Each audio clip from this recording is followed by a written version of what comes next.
Hey guys, what's up? It's your girl Jean, and I'm back with week 10's review.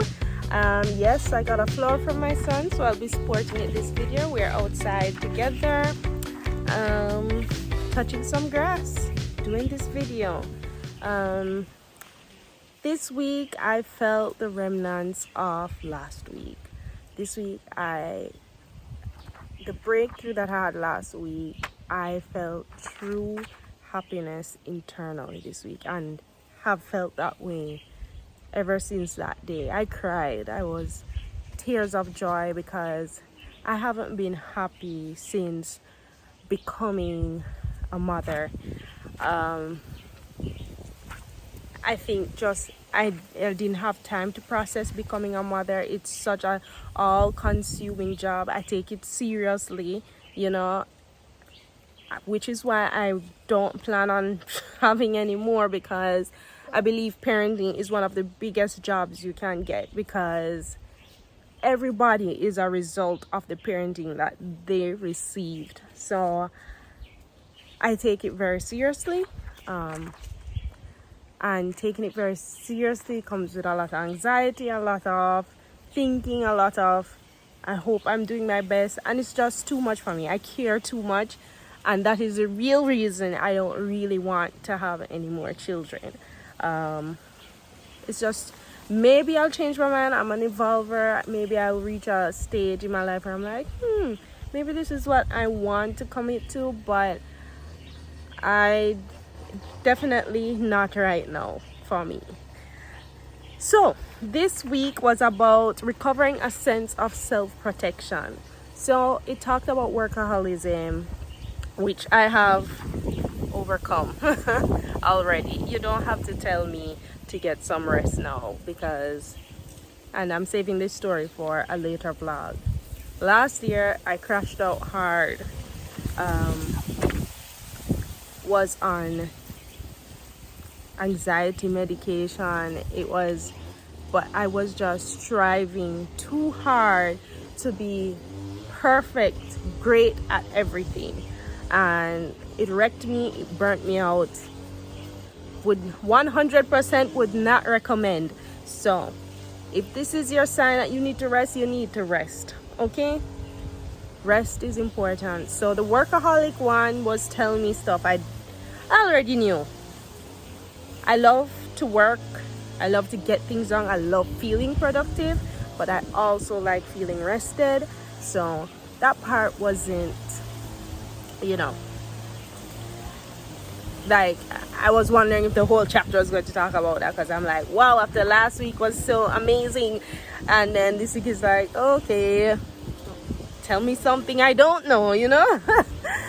Anyway, it moved on into drought, and I think drought is something that we as creatives fear, and we fear it more now than ever, where it's all about putting out constantly, and that requires you to be inspired constantly. And what the book helped me realize is that that's not realistic. Creatives need downtime, and this is something I've always believed in, and I believe is affecting the current state and quality of music that is coming out now. We don't allow artists to go into their hole, create, and come back with something amazing. We just want any old thing to just stimulate us for 10 seconds and we're good, and I don't believe in that. I miss that long-lasting music. I don't want to listen to a song right now and I can't sit down and be like 5 years later, oh, remember that song, and it's just as amazing like when I just discovered it. And I like that the book spoke about drought and not feeling inspired, and it's okay. You will have those moments, and I have those moments all the time. I have accepted it, which is probably why I have not been. Let's go in the jungle. Been the most we play this game where I say I'm going to the jungle and swim through the lake, and yeah. What was I saying? Yeah, I believe in that drought. That drought helps you to have this amazing burst of inspiration that creates amazing art. That drought, I believe in it, and that's probably why I haven't been the most consistent, because I do like to just get into my space where I feel safe to create and then come out with something. You know what I'm saying? And people underestimate how much energy it takes to be creative, and the world that you have to enter and the zone you have to enter into. It does not involve creating content constantly while you're doing it, to me at least. I don't know about any other creatives, but I feel like this is a common plight. Okay, so I had to relocate to put a mother in the trampoline, so that's that for Drought. The next thing the book spoke about was fame, and I'm very guilty of equating fame with success, and it's natural because the more people receive your art, the more notoriety you have. Like, it goes hand in hand. The more people like your art. And I think at the end of the day, as artists, we kind of need that validation. But the book is basically saying that we must not use that as a value system for determining the type of art we make, or think what we think of the art based on what people think. And I'm very guilty of this. Like, it's hard not to be like, oh, was this shit? You know what I'm saying? Why it didn't reach where it needed to go? What, you know, am I the problem? I feel like that's natural, but the book tells you just to create. And I've read Rick Rubin's book, and that's what it says. Don't worry about the audience. You are making the art for yourself. And at the beginning of my career, I made Babylon. I made those songs for me, you know what I'm saying? And sonically, it was my best work yet, until, you know, the noise came in about what is marketable, what I should be doing, or, you know, if this and this don't line up.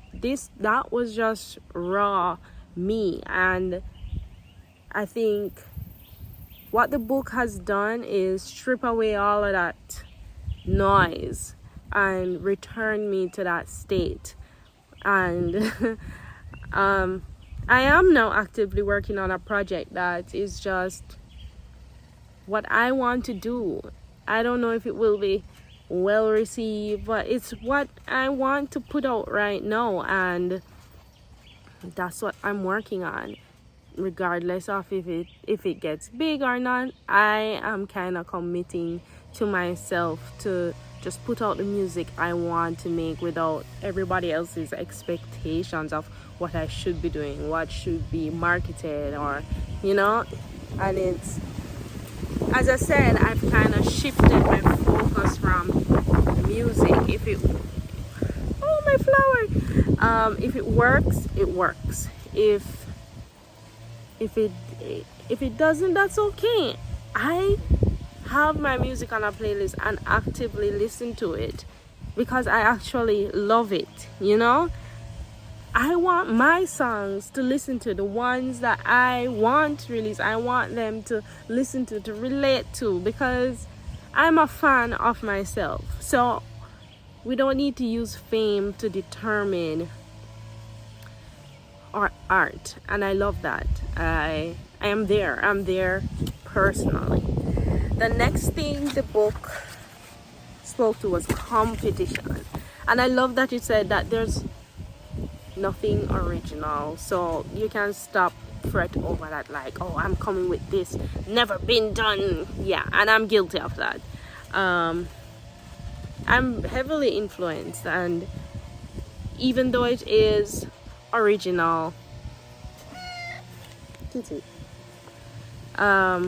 it comes out original, but it's not.